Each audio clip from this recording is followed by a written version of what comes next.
ఇప్పటి వరకు ప్రపంచంలో 42 లక్షల మందిని పైగా పట్టి పీడిస్తూ దాదాపు 2,84,000 మంది ప్రాణాలను హరించిన కరోనా వైరస్ సృష్టిస్తున్న కలకలం అంతా ఇంత కాదు. దీని మీద ప్రపంచవ్యాప్తంగా అనేక దేశాల్లో, భారతదేశంతో సహా ప్రతి దేశంలో అన్ని రకాల వైద్య విధానాల్లోనూ పరిశోధనలు జరుగుతున్నాయి విస్తృతంగా. ఈ పరిశోధనలో అనేక కొత్త కొత్త విషయాలు రోజు రోజుకి వెలుగులోకి వస్తున్నాయి. అలా వెలుగులోకి వచ్చిన అంశాల్లో ఈరోజు తాజాగా బయటపడిన అంశం ఏంటంటే, ఈ కరోనా వైరస్ ఎంత స్పీడ్గా ఉధృతంగా పెరుగుతోంది అంటే, ఇది ఒక సెకనుకి 200 కొత్త వైరస్ కణాలు పుట్టుకొస్తున్నాయి. ఒక్కొక్క వైరస్ కణం దాని జీవితకాలం 1 గంట మాత్రమే. ఒక వైరస్ కణం జీవితకాలం గంట మాత్రమే. కానీ ఈ గంటలో అది సృష్టించే వలయం అంతా ఇంత కాదు. అందుగురించి లాక్డౌను, సామాజిక దూరం ఇవన్నీ ఎందుకు చెప్పారంటే, ఒకళ్ళనొకళ్ళు తోకకుండా అలా గంటలోనే వదిలేస్తే కోట్లాది, మనం చెప్పుకున్నాం కదా, సెకన్కి 200 చొప్పున ఇది కోట్లాదిగా పెరిగిపోతుంది. ఒక మనిషి శరీరంలో ఇది ప్రవేశించింది అంటే అది కోట్లాది వైరస్ కణాలుగా విజృంభించేస్తుంది.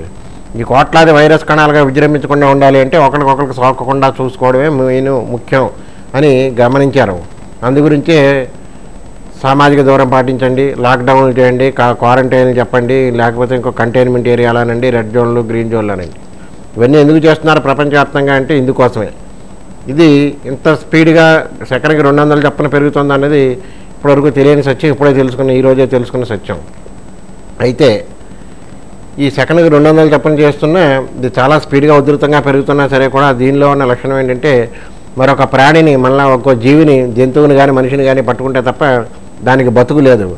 అందుకనే అది మనల్ని ఆశ్రయించకుండా ఉండేలా జాగ్రత్త పడండి. అందుకనే తరచు చేతులు కడుక్కోండి, పరిశుభ్రత పాటించండి, హ్యాండ్ వాష్ చేసుకోండి, శానిటైజర్ అయినా వాడండి, లేకపోతే సబ్బుతో అయినా కడుక్కోండి, తర్వాత మాస్కులు ధరించండి. ఇవన్నీ చెప్పడానికి కారణం ఏంట్రా అంటే, దాన్ని ఆ కోట్లాదిగా విజృంభిస్తున్న దాన్ని అంతమందించడం కోసమే అనే ఉద్దేశంతో ఇది పెట్టారు. చెప్పుకున్నట్టుగానే ఇప్పటికి 2,84,000 ప్రాణాలు పట్టుకెళ్ళింది. ఇంకెన్ని పట్టుకెళ్తుందో తెలియని పరిస్థితి. అయితే ఇందులో ఇంకొక ముఖ్య అంశాన్ని ఏం కనిపెట్టారంటే, ఈ వైరస్ని నుంచి తట్టుకుని యువత చాలా బయటపడుతోంది, వేగంగా కూడా బయటపడుతోంది. యువత బయటపడుతుంటే మరో పక్క వృద్ధులు మాత్రం దాంతో పోరాడలేక అసూలు వాస్తున్నారు.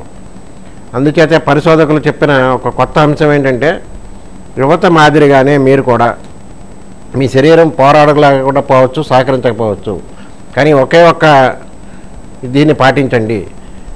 పరిశుభ్రత పాటించడంతో పాటు మరొక ముఖ్యమైన విషయం, వీలైనంత వరకు మీ ఇమ్యూనిటీ, రోగనిరోధక శక్తిని పెంచుకోండి.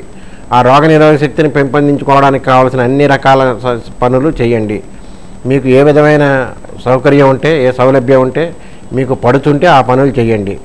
కొంతమంది కొన్ని పదార్థాలు పడవచ్చు, కొన్ని పడకపోవచ్చు, లేకపోతే కొంతమంది కొన్ని వికటించవచ్చు. అవేం కాకుండా ఏది పడుతుంటే ఆ పని చేయండి. మొత్తం మీద కావాల్సిందల్లా ఏంటంటే రోగనిరోధక శక్తిని పెంపొందించుకోవడం. ఇమ్యూనిటీ అన్నది శరీరంలో ఎంత దృఢంగా ఉంటే వయసుతో నిమిత్తం లేదు. మనం చూసాం, 90 ఏళ్ల బామ్మగారు కూడా బయటకు వచ్చారు. అందుచేత ఇమ్యూనిటీ బాగుంటే ఎవరైనా బయటకు వస్తారు అన్న ఉద్దేశంతో ఏం చెప్తున్నారంటే, ఇవాళ పరిశోధకులు తాజాగా దీన్ని కూడా అన్నింటిలాగే వచ్చిపోయే సాధారణ దీనిగానే చూడండి.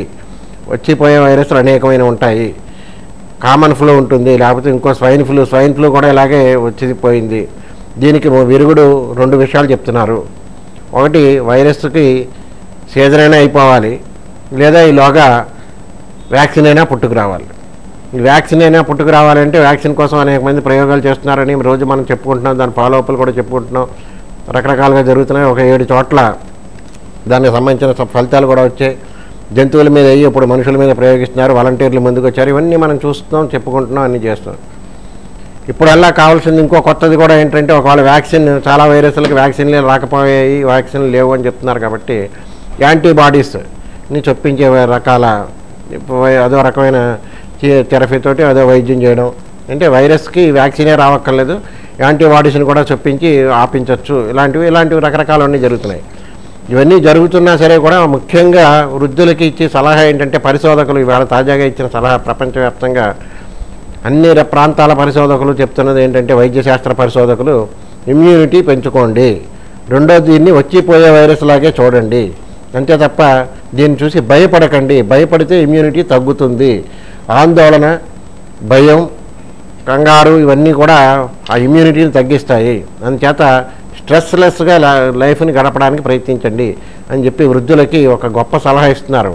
ఇది వృద్ధులకు నిజంగా తూచా తప్పకుండా అక్షరాలా పాటించదగింది.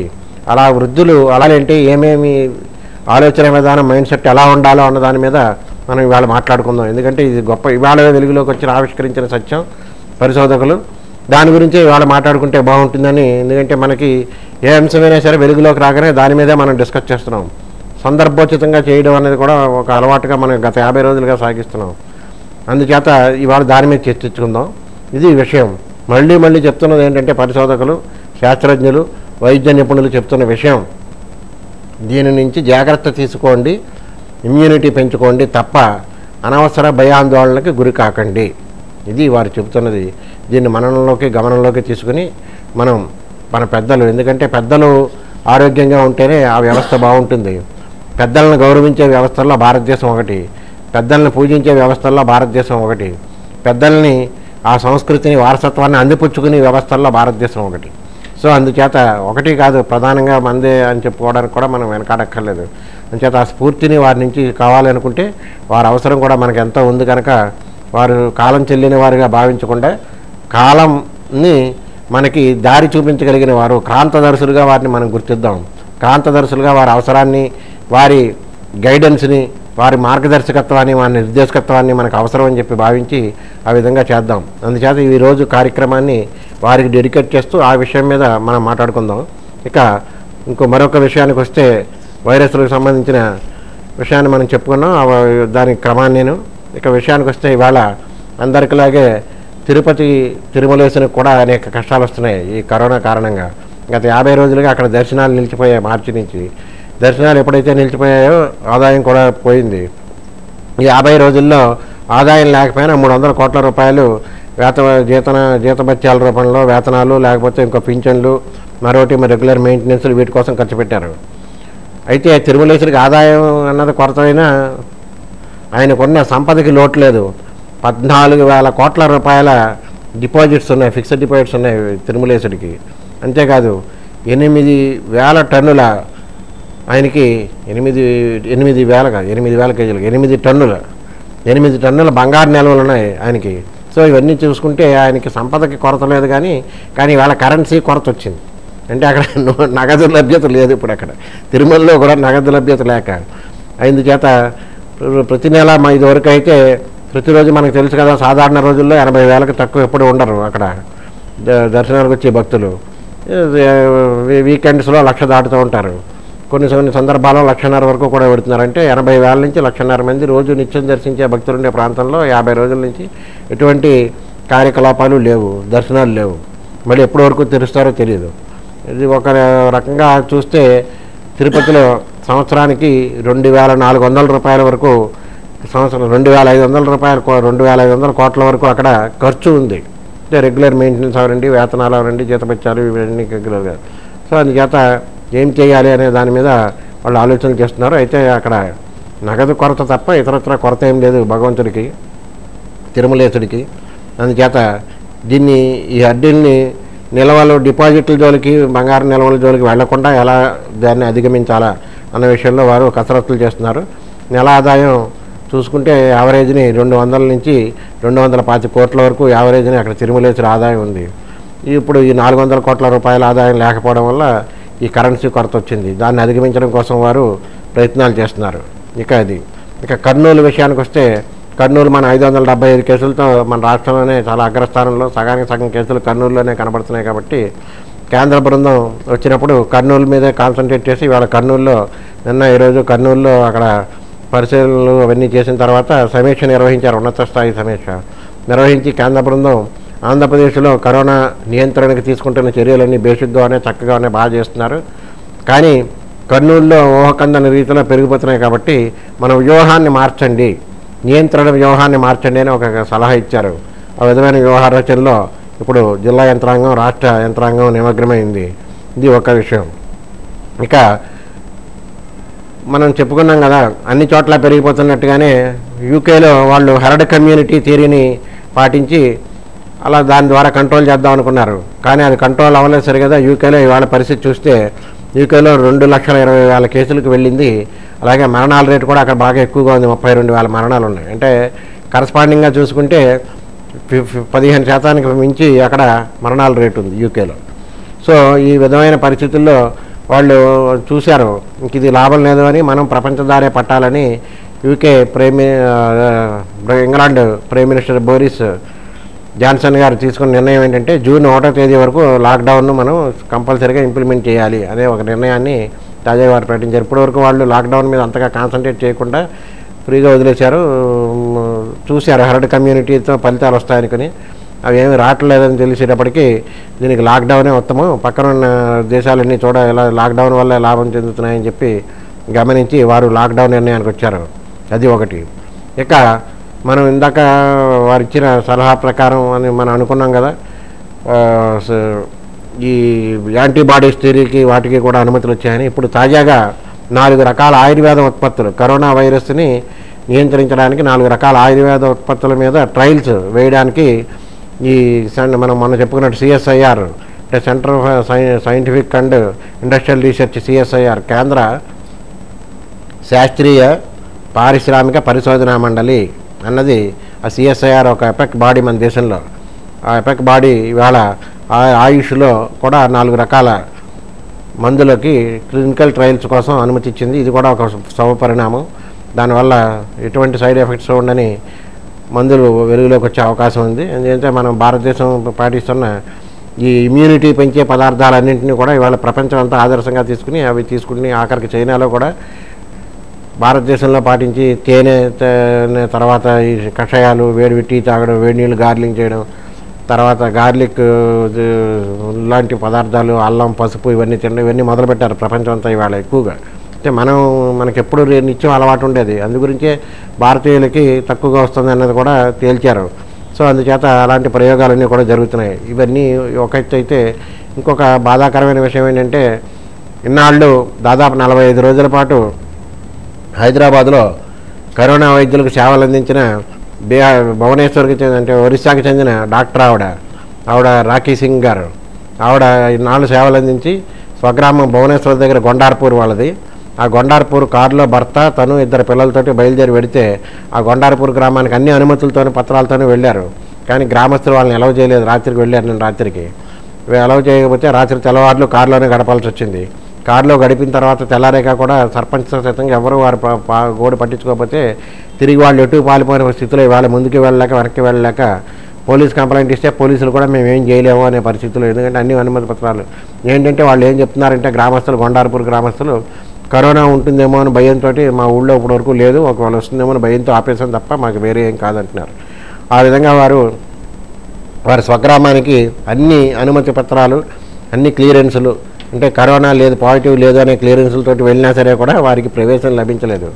అందుగురించి 1-10 సార్లు అందరూ ఏం చెప్తున్నారంటే కరోనాని తరిమి కొట్టండి తప్ప కరోనా రోగులను కాదు అంటున్నారు. అటువంటిది వీళ్ళు రోగులు కూడా కాదు, కానీ వీళ్ళని తరిమి కొడుతున్నారు. అంచేత ఇలాంటి విషయాల నుంచి బయటపడడం కోసం మనం ఈ విషయాన్ని ప్రస్తావించుకుంటూ ఇక ఆంధ్రదేశానికి వస్తే ఇవాళ కొత్తగా 38 కేసులు నమోదయ్యాయి. మనం 2000 మార్కును దాటాము. 2018 కేసుల్లో పడ్డాము. 2000 దాటి 2018 ఉన్నాయి ఇప్పటి కేసులు. ఇందాక చెప్పుకున్నట్టుగానే కర్నూలు జిల్లాలో చాలా తీవ్రంగా ఉన్నాయి. మన జిల్లా వరకు వచ్చి కేసులు అదే సంఖ్య కొనసాగుతున్నా చాలామంది యాక్టివ్ కేసులు కూడా తగ్గినా ఆంధ్రదేశంలో కూడా యాక్టివ్ కేసులు 2018 అన్నప్పటికీ కూడా 975 వరకు కేసులు డిశ్చార్జ్ అయ్యి ఇంటికి వెళ్ళిపోయారు. యాక్టివ్ కేసులు కూడా 950 వరకే ఉన్నాయి. అందుచేత అది ఒక రకమైన గుడ్ సైన్, అన్నీ బాగానే నడుస్తున్నాయి. కానీ ఇవాళ ఈ కొత్తపేట దగ్గర మరొక పాజిటివ్ కేసు వచ్చేలా ఉంది, పాజిటివ్ కేసు వస్తుందని చెప్పి కూడా మళ్ళీ ఒక సూచన వస్తుంది. అందుచేత మా జిల్లాలో మళ్ళీ కరోనా కేసులు 1-2 కేసులు పెరిగే అవకాశాలు, సూచనలు రేపటికి ఏమైనా తెలిస్తే బయటికి వెలుగులోకి రావచ్చు. ఇది విషయం. ఇక ముందే మనం ప్రస్తావించుకున్నట్టుగా ఈరోజు ఇలాంటి పరిస్థితి నేపథ్యంలో వారిని తర్వాత పరిశోధకులు కూడా వృద్ధులకు సంబంధించిన సూచనలు, విలువైన సూచనలు ఇచ్చిన నేపథ్యంలో అసలు వృద్ధుల ఆలోచన సరళి ఎలా ఉంటుంది, వారి ఆలోచన సరళి ఇలాంటి కష్టకాలంలో ఎలా ఉండాలి, ఏ విధమైన ఆలోచనలు చేస్తే వారు ఆరోగ్యకరమైన ఆందోళన లేని జీవితాన్ని గడుపుతారు, ఇలాంటి విషయాలను కాన్సన్ట్రేట్ చేస్తూ ఇతరత్ర విషయాలను చెప్పుకుంటూ మనకి తెలియజేయడం కోసం మనకి అందరికీ సుపరిచితులైన డాక్టర్ శ్రీ నామగిరి బాబ్జీ గారిని మనం ఆహ్వానించున్నాం. నామగిరి బాబ్జీ గారు మనందరికీ తెలుసు, వారు విశ్రాంత పోలీసు ఉన్నతాధికారి. అంతేకాకుండా ఆయన కన్సల్టింగ్ సైకాలజిస్ట్గా కూడా వారు రాజమహేంద్రవరంలో సేవలు అందిస్తున్నారు. సో సైకాలజిస్ట్గా వారు చాలా యాక్టివ్ కన్సల్టేషన్స్ తోటి వారు అక్కడ ఇక్కడ లేకుండా ఆయన సేవలు ఎంత ఇదిగా ఉంటాయంటే అవసరమైతే వాళ్ళు ఒకవేళ రాలేని పరిస్థితులు ఉంటే ఆయనే వెళ్ళి సేవలు అందించి అంత. ఎందుకంటే మొదటి నుంచి ఆయన సర్వీస్ ఇంకా చెప్పాలంటే నామగిరి బాబ్జీ గారి సోదరులే మన రామరాజు గారు, బొల్లేని కిమ్స్ రామరాజు గారు. నామగిరి బాబ్జీ గారి సోదరులు అన్నాం కానీ రామరాజు గారి సోదరులే బాబ్జీ గారు అన్నాం లేదు. అందుకే మీరే పెద్దలను గుర్తించామండి వయసు రీత్యా. అదే విషయం. బాబ్జీ గారికి స్వాగతం చెప్తూ, నమస్కారం బాబ్జీ గారు. నమస్తే. ఇప్పుడు ఈరోజు ప్రధానంగా వృద్ధులు వారు తీసుకోవాల్సిన జాగ్రత్తలకు సంబంధించి ఇప్పుడు మీరు విన్నారు, పరిశోధకులు చెప్పిన అంశం. యువత తట్టుకుంటున్నప్పుడు వృద్ధులు ఎందుకు తట్టుకోలేకపోతున్నారనడానికి ఒకటి ఇమ్యూనిటీ తగ్గుతుంది అన్నది ఒక కారణం అయితే, ముందు అసలు భయాందోళనలు వల్ల కొంత దాన్ని పోరాడే శక్తిని కోల్పోతున్నారు అన్నది పరిశోధకులు ప్రపంచవ్యాప్తంగా జరుగుతున్న పరిశోధనలో తేలిన సత్యం. వాళ్ళలో ఈ భయాందోళనలు తొలగి వాళ్ళు కూడా అందరిలాగే ఇది కూడా వచ్చిపోయే వ్యవహారమే అనుకుని అంతే. పైగా ఎందుకంటే వాళ్ళకి ప్రపంచంలో ఎన్నో ఆటుపోట్లు చూసిన వాళ్ళు కాబట్టి వాళ్ళకి ఆ విధమైన ధైర్యాన్ని కలిగించే వచనాలతోటి అసలు మనం సైకాలజీ ఏం చెప్తుంది? సైకాలజీ చెప్పేదాని ప్రకారం ఏంటంటే అండి, ఈ వయసు పెరుగుతున్న కొలది మీరు అన్నట్టు ఇమ్యూనిటీ తగ్గుతూ ఉంటుంది, భయాందోళనలు పెరుగుతూ ఉంటాయి. ఏంటి ఐఎమ్ ఎడ్జ్ ఆఫ్ డెత్ అనేటువంటిది ఆస్పెక్ట్లో వాళ్ళు ప్రతి అడుగు వేస్తూ ఉంటారు. ఈ సందర్భంగా వాళ్ళకున్న ఎక్స్పీరియన్స్తో, అంటే లైఫ్లో ఉన్నటువంటి చూసినటువంటి రకరకాల సంఘటనలు సందర్భాలను దృష్టిలో పెట్టుకుని ప్రతిదీ కూడా ఎక్కువగా ఆలోచించడం వృద్ధుల లక్షణం. అసలు దీనివల్ల ఏంటంటే ఫస్ట్ ఫియర్ స్టార్ట్ అవుద్ది వాళ్ళలో, అమ్మో ఏం జరగబోతుందో అని. ఈ ఫియర్ ఒక స్టేజ్ వచ్చేటప్పటికి యాంగ్జైటీలోకి దింపుద్దండి.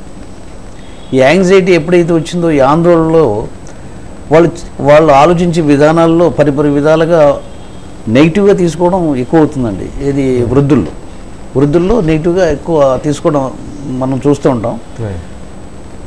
దీన్ని వాళ్ళు మానసికంగా ఎలాగ దృఢపరచుకోవాలనుకుంటే ఫస్ట్ ఒకరితో కంపేర్ చేసుకోకూడదు, వాళ్ళకి సెల్ఫ్ క్వారంటైన్లో ఉండాలి, ఎక్కువ బయట తిరగకూడదు, వాళ్ళు అందరిలాగే మాస్క్స్ ధరించుకోవడం, శానిటైజేషన్ చేసుకోవడం, శుభ్రత పాటించడం, ఇవన్నీ చాలా ఇంపార్టెంట్. అంటే మిగతా వయసులో వాళ్ళకన్నా 60-65 దాటిన వాళ్ళు ఇంకా కాషియస్గా ఉండాలండి.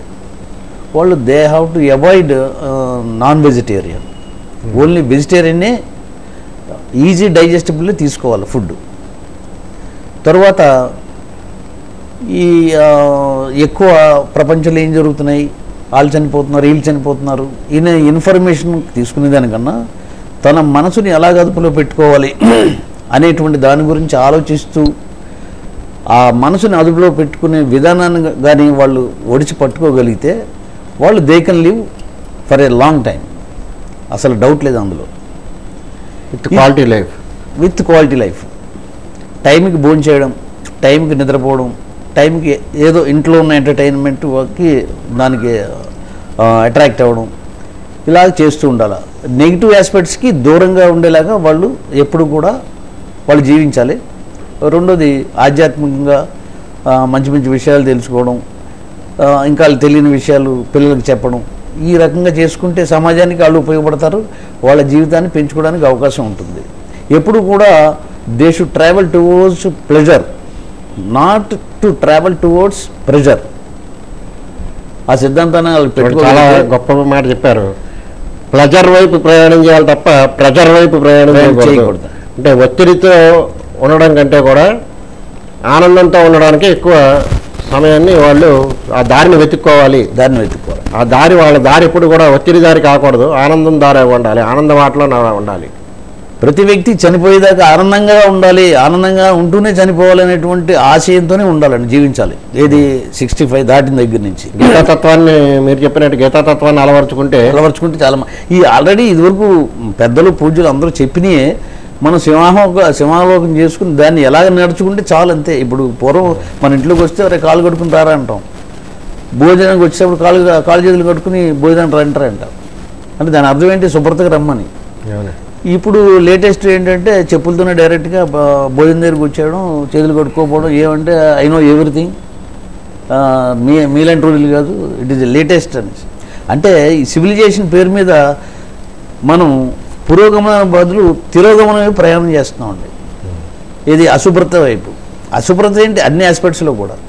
ఒకరికి గౌరవం ఏంటి, పెద్ద చిన్నలు గౌరవం ఏంటి, ఆచార వ్యవహారాలు ఏంటి, ఇవన్నీ వదిలేసి యువత ప్రత్యేకంగా చెడు మార్గాల వైపులో చాలా విస్తృతంగా ప్రయాణం చేస్తుంది.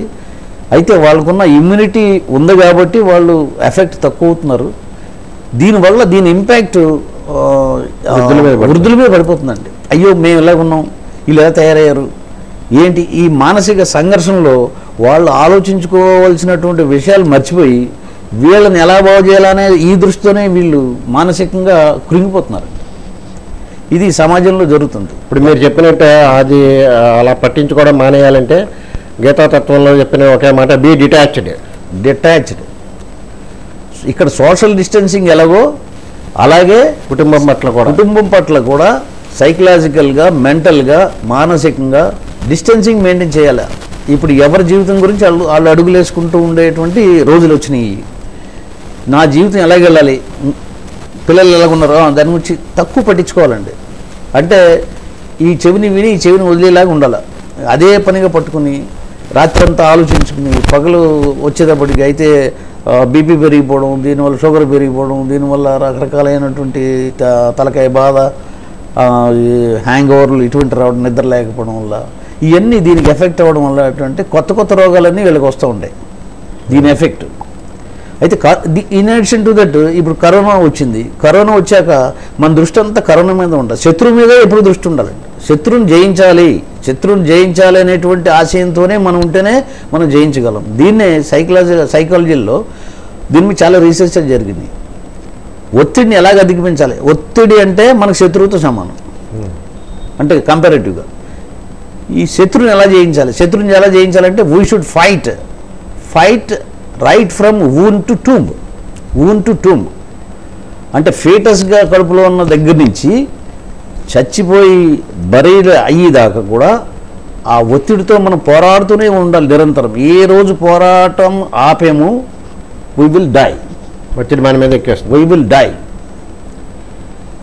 Die means it will leads to suicide. Ultimate goal is suicide.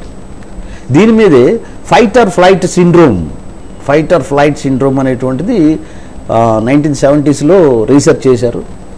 అయితే దాంట్లో రకరకాలైనటువంటి పిక్చర్స్ కూడా పెట్టారు. దాంతో ఫైట్ చేయాలి, స్ట్రెస్తో ఫైట్ చేయాలి.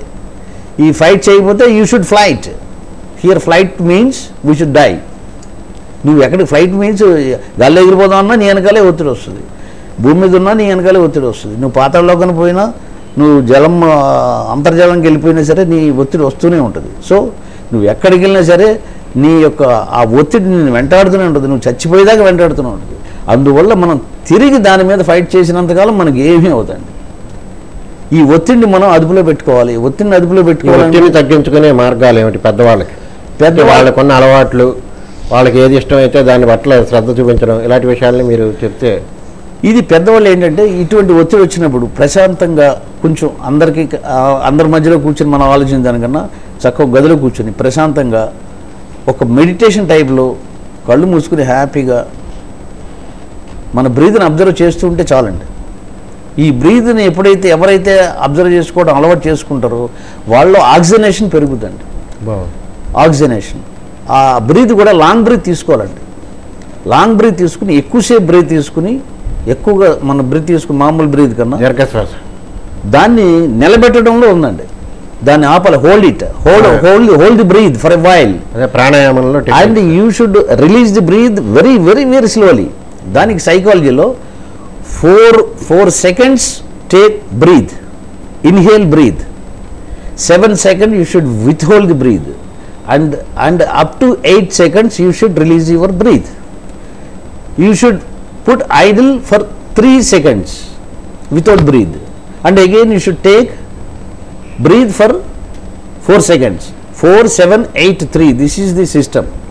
ఈ సిస్టమ్ కానీ అలవాటు గారు చాలా చక్కగా ఈ ప్రాణాయామం టెక్నిక్లో ఒక చక్కటిది ఏంటంటే ఒక 4 సెకండ్ల పాటు దీర్ఘశ్వాస తీసుకోవడం అలవాటు చేసుకుని దాన్ని 7 సెకండ్ల పాటు దాన్ని పూరక అంటారు కదా, పూరకం తర్వాత మీరు పీల్చుకున్న తర్వాత దాన్ని అలా అదిమి పట్టుకోవడం అనమాట. అది పట్టాలి, అది కొంబక అంటారు. పూరక తర్వాత కొంబక అదిమి పట్టుకుంటారు. ఆ తర్వాత వదిలిపెట్టడం, ఆ వదిలిపెట్టడాన్ని 8 సెకండ్ల పాటు చేయాలన్నారు. ఈ సైకిల్ 3 అయిన తర్వాత 4వది ఏంటంటే 3 సెకండ్ల పాటు శూన్యం ఏమీ లేకుండా అలా నిశ్చలంగా ఉండగలగడం. ఇలాంటి సైకిల్ మీరు ఎన్నిసార్లు చేయగలిగితే మనకి అంత స్ట్రెస్ ఫ్రీనెస్ వస్తుంది అని చెప్పి చాలా చక్కటి ఇది. దానికి కూడా సైంటిఫిక్ రీజనింగ్. 4 సెకండ్లు దీర్ఘశ్వాస, 7 సెకండ్లు కుంభకం దాన్ని పట్టుకుని ఉండడం, తర్వాత రేచకం అంటే వదిలిపెట్టడం 8 సెకండ్లు, తర్వాత శూన్యంగా ఉండడం ఒక 3 సెకండ్లు. అంతే కదండి? అంతేనండి. చెప్పండి డాక్టర్. ఈ రకంగా మనం చేసుకుంటే మన ధ్యాస అంతా కూడా ఈ కౌంటింగ్లో ఉంటుంది. ఇది సూర్యోదయానికి ముందు ప్రశాంతంగా ఓపెన్ ఎయిర్లో కూర్చుని మినిమం 30 టైమ్స్ చేసుకోవాలి. అలాగే బిఫోర్ లంచ్ ఎంటీ స్టమక్తో 30 టైమ్స్ చేసుకోవాలి మనం. అలాగే 4-4:30 ఆఫ్టర్ మీల్స్, అంటే మనం 1 గంట 2 గంటలు తింటాం, అది 2.5 అవర్స్లో అది డైజెషన్ అవుద్ది, అప్పుడు 30 టైమ్స్ చేయండి. తర్వాత before going to dinner, not bed, before going to dinner empty stomach 30 times చేయండి. టోటల్ 120 టైమ్స్ పర్ డే కంపల్సరీగా చేస్తే మన లైఫ్ స్పాన్ డెవలప్ అవుతుంది. వృద్ధులకి ఎటువంటి కంప్లైంట్ లేకుండా human life span is 120 years, కానీ on an average we are living 60 to 70 years. ఎందువల్ల ఏంటంటే because of various factors, pollution కానీ, మన స్ట్రెస్ కానీ, మన ఆలోచన విధానం కానీ, మనం తీసుకునే హ్యాబిట్స్, మనం అలవర్చుకునే హ్యాబిట్స్ వల్ల కానీ, మనం నివసించేటువంటి బిజీ లైఫ్తో కానీ ఈ స్ట్రెస్ లెవెల్స్ పెరిగిపోయి మనల్ని ఒక సగం జీవితాన్ని అది మింగేస్తుంది. ఈ సగం జీవితాన్ని మింగేస్తుంది కాబట్టి మనం దాంట్లోంచి బయటపడాలంటే మన కాన్సన్ట్రేషన్ మన ఆక్సిజనైజేషన్లో ఉండాలి త్రూ బ్రీదింగ్. ఎప్పుడైతే మనం బ్రీదింగ్ కౌంటింగ్లో మనం తీసుకుంటామో మన దృష్టి అంతా బ్రీదింగ్ కౌంటింగ్లో ఉన్నప్పటికీ ఆ పీరియడ్లో ఉన్నటువంటి స్ట్రెస్ అంతా కూడా వ్యానిష్ అయిపోతుంది. ఈ వ్యానిష్ అయిపోతే వ్యానిష్ అయినట్టు ఉండకుండా ఇప్పుడు మనలో ఇమ్యూనిటీ సిస్టమ్ పెరిగిపోద్ది, ఇంకో సమస్య వచ్చినా దాన్ని ఎదుర్కొనేటువంటి శక్తి పెరుగుతుంది. ఈ రకంగా కానీ మనం చేసుకుంటే లైఫ్ స్పాన్ డెవలప్ అవుద్ది. మిగతా విషయాలు మనకు అనవసరం. ప్రతి ఓడు పుట్టాక చచ్చిపోక తప్పదు, ఏ క్షణమైనా సరే చచ్చిపోవచ్చు. అలాగని ప్రతి క్షణం చచ్చిపోతాం అనుకుంటే ఇంకా పెందలాడి చచ్చిపోవడానికి మనం దారులు తీసుకుని ఆ తుప్పలై కొట్టేసుకుని మెయిన్ రోడ్ వేసుకున్నట్టు ఉంటుంది చనిపోవడానికి. ఇవన్నీ అనవసరం మనకి. చచ్చిపోయాక ఎలా చచ్చిపోతాం, ఈ చచ్చేదాకైనా సరే ఆనందంగా చచ్చిపోతే హ్యాపీగా ఉంటుంది. ఏ జబ్బు జ్వరం లేకుండా ఉంటే చాలు. ఈ రకంగా చేసుకోవడం వల్ల 95% ఆఫ్ ది డిసీజెస్ లోంచి మనం బయటికి రావడానికి అవకాశం ఉంటుందండి. స్ట్రెస్ని ఎప్పుడైతే మనం అదుపులో పెట్టుకుంటామో 95% of the diseases will not touch our body or brain, including heart, kidneys, renal failure, arthritis, brain hammer, everything will be controlled by controlling the stress levels. ఈ రకంగా కానీ మనం చేసుకుంటే అసలు ట్రాక్టర్లతో చాలా తక్కువ పని ఉంటుందండి, ఎక్కువ పని ఉండదు. ఈ రకంగా 65 to ఎవరైతే జాగ్రత్తగా మనశ్శాంతిగా కూర్చుని చేసుకుంటారో వాళ్ళకి ఏ జబ్బు జ్వరాలు ఏమి ఉండవండి. ఉన్న జబ్బు జ్వరాలు కూడా తగ్గిపోతాయి. ఈ కరోనా అనేటువంటిది అసలు ఇది జ్వరం లాంటిది అనేసి ఆల్రెడీ సీఎం గారు చెప్పారు. కానీ దాన్ని వ్యంగ్యంగా తెలుసుకోక, విషయ పరిజ్ఞానం లేక రకరకాల చెలుక్తులు చేసుకోవడం, అది వింటున్నప్పుడు చాలా బాధగా అనిపిస్తుంది. ఎందుకంటే నాకు ఇన్నేళ్ళు సర్వీస్ ఉంది, అన్నేళ్ళు సర్వీస్ ఉంది అన్న వాళ్ళు కూడా పప్పులో కాలేసి పిచ్చి పిచ్చిగా మాట్లాడడం చూస్తూ ఉంటే యాజ్ ఏ సీనియర్ సిటిజన్ వీళ్ళు ఏంటి పిచ్చోళ్ళ లేదంటే వీళ్ళకి వెర్రి కింద అనేటువంటిది భావన వస్తుంది. అసలు వీళ్ళకి నిజంగా సర్వీస్ ఓరియంటెడా లేదంటే వీళ్ళు వన్ సైడ్ వీళ్ళు యాక్ట్ చేస్తున్నారు. అదే ఇప్పుడు రామ అంటే కాదు మారా అంతే, నువ్వు రామ కాదు మారా అంటాడు వీడు. దానికి అర్థం లేదు. బాబ్జీ గారు చెప్పింది మనకు ఎందుకు శిరోధార్యం అంటే, నేను ఒక విషయం ఇక్కడ మనం ప్రస్తావించారు, ఇంతకుముందు కూడా బాబ్జీ గారితో చెప్పినప్పుడు చెప్పాను. ఆయన ప్రాక్టికల్ పర్సన్. ఆయన ఇప్పుడు చెప్పిన ఒత్తిడిని జయించినవాడు. మామూలు ఒత్తిడి కాదు ఆయనకి. జీవితంలో వచ్చిన ఒడిదుడుకుల్లో ఆయన పోలీస్ అధికారిగా వృత్తిలో జాయిన్ అయినప్పటి నుంచి పోలీస్ అధికారిగా విశ్రాంత జీవనానికి వచ్చే వరకు కూడా ఎన్నో పెద్ద ఒత్తిళ్ళు, 4-5, ఒక రకంగా చెప్పాలంటే మృత్యు ముఖం వరకు వెళ్ళి, అంచు వరకు వెళ్ళి తిరిగి వెనక్కి వచ్చినవాడు. ఇది నక్సలైట్లతో పోరాటాల విషయంలో కానివ్వండి, ఇతరత్ర విషయాల్లో కానివ్వండి, వృత్తిపరంగా అనేకమైన చూసినవాడు. ఇవన్నీ అయిపోయి ఇంకా ఆఖరి దశలో ఉన్నతాధికారిగా ఉండి, హాయిగా ఉండి రోజుల్లో ఉన్నతాధికారిగా ఉన్నప్పుడు వారికి ఇంకొకటి వచ్చి పెద్ద ఫ్యాటల్ యాక్సిడెంట్ జరిగి ఆయన కుటుంబ జీవితంలో జీవిత భాగస్వామిని కోల్పోయారు. ఇవన్నీ ఒత్తిళ్ళు, వీటన్నింటినీ కూడా ఆయన జయించారు. అందుకనే చెప్తుంటా, మనం చెప్పుకునే వాళ్ళని ప్రాక్టికల్ పర్సన్ అయితే మనకు చాలా దగ్గరగా ఉంటుంది. ఆయన ఇవన్నీ ఒత్తిడిని జయించి ఇవాళ పైగా ఒత్తిడిని నుంచి బయటపడడానికి మార్గాల కోసం ఆయన హాయిగా ఉండొచ్చు. ఆయనకేం పని లేదు, ఆయనకు అవసరం లేదు. ఆయనకి ఎందుకంటే ఆయనకు ఉన్న పింఛన్ తోటి ఆయన హాయిగా లీడ్ చేయొచ్చు, చక్కగా చేయొచ్చు. కానీ ఇవాళ కౌన్సిలింగ్ పెట్టి ఎంతోమందికి జీవితాలు వెలుగులు చూపిస్తూ, నాకు తెలిసిన అనేక కేసుల విషయంలో ఆయన వల్ల లబ్ధి పొందిన కుటుంబాలు ఉన్నాయి. అందుచేత ఆయన చెప్పేది పూర్తిగా శిరోజారి, ఆయన ప్రాక్టికల్ పర్సన్ అని చెప్పడం కోసం ఈ విషయాలను ప్రస్తావించాను. ఇక ఇప్పుడు మీరు ఒక వెర్షన్ చెప్పారు, వృద్ధులు ఏ విధంగా ఉంటే హాయిగా ఉంటారు, వాళ్ళకి ఎలా ఉండాలి, ఏమిటి డిటాచ్డ్గా ఉంటే అంత బాగుంటుంది, ఇవన్నీ చెప్పారు. ఇక ఈ వృద్ధులని, పెద్దవాళ్ళని చూడడానికి పిల్లలు సైకలాజికల్గా అనుసరించాల్సిన వ్యూహాలు ఏమిటి, ఏ విధంగా వాళ్ళని ట్రీట్ చేయాలి? It's a very good question. చిన్నోళ్ళు పెద్దోళ్ళని ఎలాగా ఎంకరేజ్ చేయాలి అనే దాని మీద ఇప్పుడు మళ్ళీ జస్ట్ బ్యాక్ వద్దాం. సీఎం గారు ఏమన్నారంటే ఇది చిన్న ఫీవర్, ఇదేం కాదన్నారు.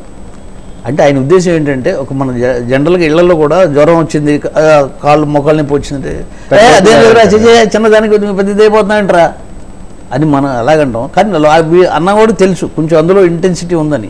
అయినా సరే వాళ్ళు మానసికంగా అతని స్టేజ్ డెవలప్ చేయడం కోసం అన్న పదాలని వాళ్ళందరూ వక్రీకరిస్తున్నారు, వెటకారం చేస్తున్నారు. చూస్తేనే అసహ్యంగా ఉంది, వాళ్ళ కామెంట్ చూస్తేనే అసహ్యంగా ఉంది. అలాగే చిన్నపిల్లలు కూడా పెద్దల విషయంలో నీకేం లేదు డాడీ, మేము ఉన్నాం కదా డాడీ, నీకేంటి తాతయ్య గారు, మీరందరూ హ్యాపీ, మనందరం సరదా తిరుగుతాం రండి, మీరు ఎలా కూర్చుంటే ఎలాగా అని ఆ రకంగా వాళ్ళని, వాళ్ళ ఆలోచన విధానాలని వాళ్ళ నెగిటివ్లోంచి పాజిటివ్లోకి ఎలా తీసుకురావాలి by entertainment, various types of entertainment. భరోసా, రండి క్యారమ్స్ ఆడుకుందాం, రండి అదేంటిది షటిల్ ఆడుకుందాం, వాకింగ్ చేద్దాం రండి తాతయ్య గారు, ఇలాగా రకరకాలుగా తీసుకుని వీళ్ళతో పాటు వాళ్ళని కూడా పైకి తీసుకొచ్చుకోవచ్చు. ఏమండి వాళ్ళ టైంని వీళ్ళు క్యాప్చర్ చేసినప్పుడు ఏమి ఉండదు. లేదా వీళ్ళలో ఎలా డెవలప్ అవుతుందంటే I'm worthless, I'm useless, I'm helpless, I'm hopeless, నాకు ఎవరు చేయరు, నన్ను ఎవరు కాపాడరు, నా దేవుడు కూడా నన్ను పట్టించుకోవట్లేదు, ఏంటిది అనేటువంటిది ఈ ఫ్రస్ట్రేషన్లు వస్తాయండి. ఈ హోప్లెస్, హెల్ప్లెస్, వర్త్లెస్, ఈ మూడు ఉన్నాయి చూసారా, ఇవే మనిషిని కృంగింపు చేస్తూ ఉంటాయి. ఇందులోంచి బయటపడడానికే మనం నిరంతరం పాటుపడుతూ ఉంటే మనం చాలా పైకి రాగలం. మనం ఫుల్ లైఫ్ స్పాన్ని మనం అందుకోగలం, 120 yearsని అందుకోగలం. జపనీస్లో ఎక్కువ ఈ రకమైనటువంటి యాటిట్యూడ్లోంచి వాళ్ళు బయటకు వస్తారు ఎప్పుడు కూడా. అందువల్లే వాళ్ళు అబౌవ్ 110 years బతుకుతారు, కానీ బిలో 110 years బతకడం చాలా తక్కువ. అంటే ఒకటి దాని ఎన్విరాన్మెంటల్ ఎఫెక్ట్స్ అవ్వచ్చు, అది వేరే అవ్వచ్చు. అట్లీస్ట్ మనం 100 years మనం టచ్ చేయాలంటే మనం ఇందులోంచి మనం పైకి రావాలండి. ఇందులోంచి పైకి వచ్చి ఇప్పుడు కుటుంబం తీసుకొచ్చాం, వాళ్ళు కొంతవరకు నడిపించాం, వాళ్ళు పరిగెడతారు, వాళ్ళ వెనకాలే మనం ఎంతవరకు పరిగెత్తారు, ఎంతవరకు ఆగారు మనం చూడాల్సిన పని లేదు. జీవితం ఎదురాబాయని పని చెప్పే పిల్లలకి వాళ్ళు వెళ్తూ ఉంటారు, వాళ్ళకి వదిలిపెట్టి నీ సంగతి అయితే నువ్వు చూడాలి. అలాగే ప్రతి వాళ్ళ విషయాల్లో దూరిపోవడం, ఇంటి పక్క వాళ్ళ విషయం, ఇంటి ఎదురోళ్ళ విషయం వెళ్ళిపోవడం, ఎవరన్నా చనిపోతే వాళ్ళకి గ్రీఫింగ్ కోసం వెళ్ళిపోయి అక్కడికి అయ్యో మీ వాళ్ళు ఇలాగైపోయారు, అయ్యో అసలు నీ సంగతి నువ్వు చూసుకోవాలి. అలా ఇతరుల విషయాల్లో జోక్యాలు మనం తగ్గించుకోవాలండి. మన విషయం మన ఇది ఉండాలి, దుఃఖానికి దూరంగా ఉండాలి. దుఃఖానికి ఎప్పుడు దూరంగా ఉండాలి. ఆల్వేస్ ప్లెజర్ ప్లెజర్ ప్లెజర్, ఆనందం. ఇందులో మనం పూర్వీకులు కూడా మనం పురాణాల్లో చెప్పింది ఏంటంటే నిత్యానందం, పరమానందం, బ్రహ్మానందం, సత్యానందం. ఏమంటే ఈ ఆనందాలన్నీ దాటుకుంటూ వెళ్తే మనకి హయ్యెస్ట్ లెవెల్కి వెళ్తాం. అప్పుడు ఐహిక సుఖాల మీద మనకి ఏమీ ధ్యాస ఉండదు. ఐక ఆడంబరాల గురించి మనకు ధ్యాస ఉండదు, ప్రశాంతంగా ఉంటాం అంతే. నేనే భగవంతుని కూడా సచ్చిదానంద స్వరూపుడు అన్నాడు. అంతే, నిర్వికల్పం. ఈ కోశాల్లో రకమైన కూడా ఆనందమయ కోశ అన్నారు. అంతే. ఈ ఆనందమయ జీవితం కోసమే ఈ ఋషులేంటి, ఈ వేదాంతులేంటి, వీళ్ళందరూ పాటుపడేది కాశ్మీర్లో అక్కడ ఋషుల్లో చేస్తుంటే ఆ పరమానంద దశకి వెళ్ళడం కోసమే వాళ్ళు అన్నీ వదిలేశారండి. ఈ ప్రీస్టులేంటి, వీళ్ళందరూ కూడా ఇవన్నీ వాళ్ళ ఐహిక సుఖాలు వదిలేసుకుని, ఈ బిషప్లేంటి, వీళ్ళందరూ కూడా ఏ మతంలో అయినా సరే ఈ ఐహిక సుఖాలు, ఐహిక ఆనందాలు పక్కన పెడితే అలౌకిక ఆనందం చాలా ఉత్తమమైనది. అది దాన్ని కానీ మనం అలవార్చపరుచుకుంటే అసలు ఇవన్నీ ఇదంతా మిథ్య అనేటువంటి స్థితికి వస్తాం మనం. ఇదంతా మిథ్యే. సడన్గా చచ్చిపోతే ఏంటి, ఎవరు కాబట్టి అసలు మూటములు కట్టుకోవడం కూడా టైం ఇవ్వడం దేవుడు. అయితే కరోనా చాలా మంచిదండి. మనం ఇదిగో వస్తున్నానని చెప్తుంది, ఇంకా సడన్గా వచ్చి ఈ ఫ్లూ మసూచికాలు ఇలా పడిచి మీద పడిపోయి దొవ్వేలు మీద చంపేయట్లేదండి. నేను వస్తున్నాను అంటుంది. ఇది అంటే పొలిటికల్గా కూడా మనం మాట్లాడి చంద్రబాబు నాయుడు గారు నేను వస్తున్నానండి. ఆయన వచ్చేది లేదు, చేసేది లేదు. కాకపోతే ఏంటంటే అమ్మ ఆయన వస్తే మళ్ళీ ఇంకా నాశనం అయిపోతుందని ప్రజలు అలర్ట్ అయిపోతున్నారు. ఇక్కడ మనం పొలిటికల్గా తీసుకుంటే మనం రావట్లేదు, నువ్వు అక్కడే కూర్చో, ఆ క్వారంటైన్లో కూర్చో బాబు, వచ్చి పుల్లలు పెట్టద్దని. అలాగే ఇది కూడా క్వారంటైన్లో అంటే ఆయన కూడా. అందువల్ల క్వారంటైన్ కూడా నేను వస్తున్నానని చెప్తున్నాను అనమాట. వస్తున్నానంటే బాబు నువ్వు రావద్దని మనం సెల్ఫ్ ప్రిపరేషన్కి మనకు అవకాశం ఇస్తుందండి. సెల్ఫ్ ప్రిపరేషన్కి అవకాశం ఇస్తుంది. ఆ సెల్ఫ్ ప్రిపరేషన్ని మనం ఆపర్చునిటీ కింద తీసుకోవాలండి. తీసుకుని మన యొక్క జీవన విధానాన్ని ఎలాగ మార్చుకోవాలి అనేటువంటిది క్వశ్చన్ వేసుకోవాలి ప్రతిరోజు కూడా. ఎప్పుడు కూడా మనసు అనేటువంటిది అన్నిటికన్నా అతీతమైనది మనిషికి. ఈ మనసు ఏంటంటే ఇది కాన్షియస్ మైండ్. మనసు అంటే mind, conscious mind, semi conscious mind, unconscious mind and sub conscious mind అనేటువంటి 4 విభాగాలు ఉంటాయండి.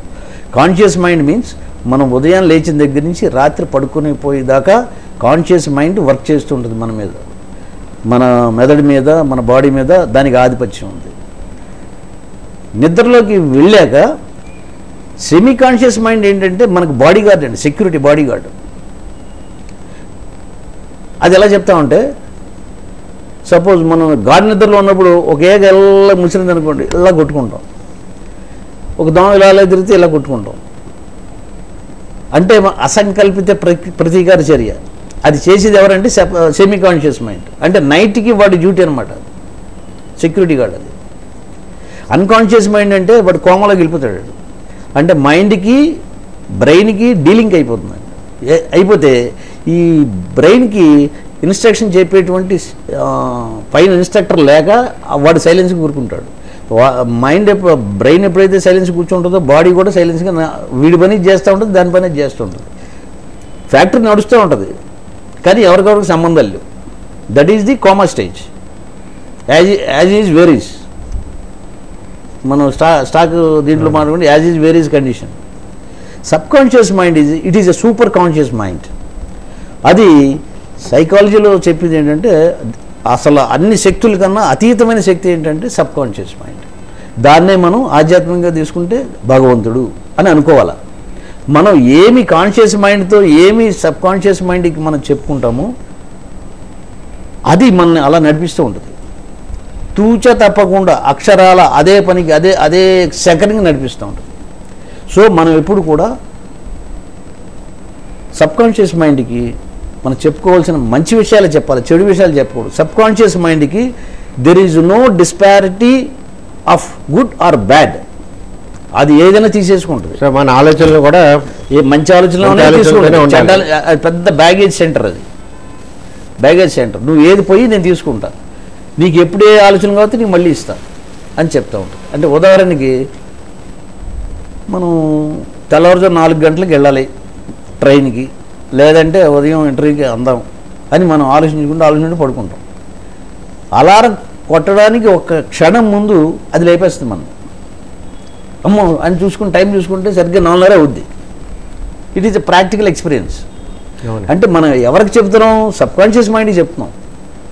ఇంటర్నది ఈ టైం వచ్చి నువ్వు లేదని చెప్తుంది. సో మన నడిపించే శక్తి సబ్ కాన్షియస్ మైండ్. దీని మీద మర్ఫీ అనేటువంటి శాస్త్రవేత్త చాలా ఇన్డెప్త్ వెళ్ళాడు. అంటే sub conscious mind is is more than 100 atoms power. అంత పవర్ ఉంది. అది ఏమైనా చేయగలదు, ఏమన్నా మనతో చేయించగలదు. సపోజ్ ఒకవేళ పేదవాళ్ళకి మనకి ఏమైనా దానం చేయాలనుకుంటే వాళ్ళకి ఇద్దామని రోడ్డు పక్కన ఇస్తాం మనం. కొన్ని రోజులు పోయాక అదే సిచ్యువేషన్లో ఎక్కడ మనం ఓ పేదవాడు కనపడితే మనం వెళ్ళిపోతూ ఉంటాం.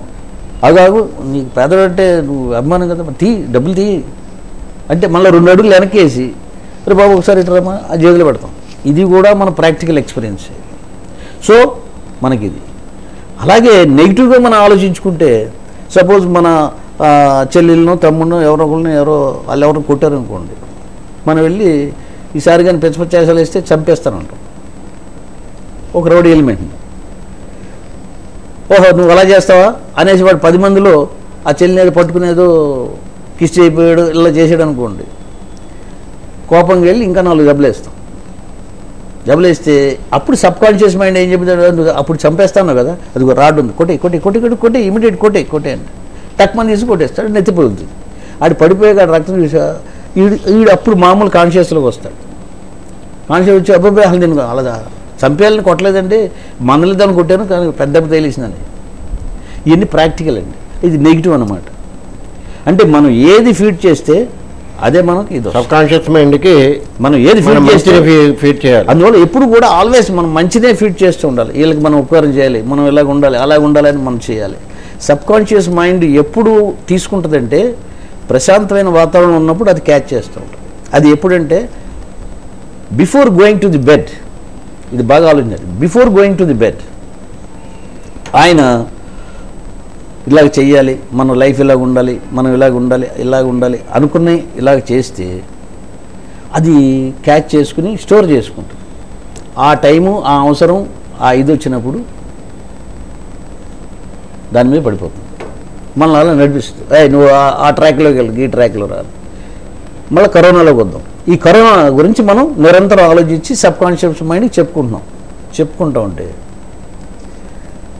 అదేం చేస్తుంది, నువ్వు బయటికి వెళ్తున్నా మాస్క్ వేసుకో, శానిటైజర్ కుడుచుకో, చెప్పావు కదా అని గుర్తు చేస్తుంది. సో అది సెల్ఫ్ ప్రొపెల్లింగ్ అంటారు, ఆటోమేటిక్గా సెల్ఫ్ ప్రొపెల్లింగ్.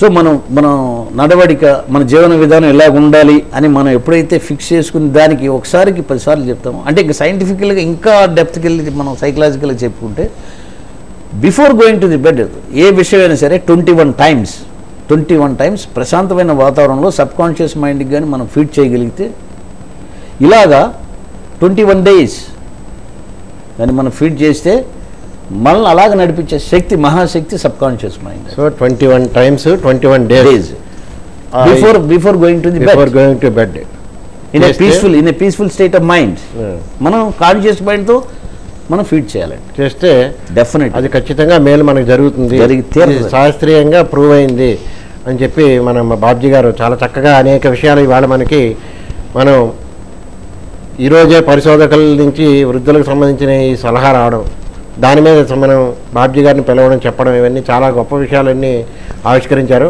మనం ఎప్పుడు పిలిచినా సరే కూడా వారు వచ్చి అనేక విషయాలు మనకు అందజేస్తున్నందుకు ప్రేక్షకులందరి తరఫున మనందరి పక్షాన, సిసిసి పక్షాన ధన్యవాదాలు.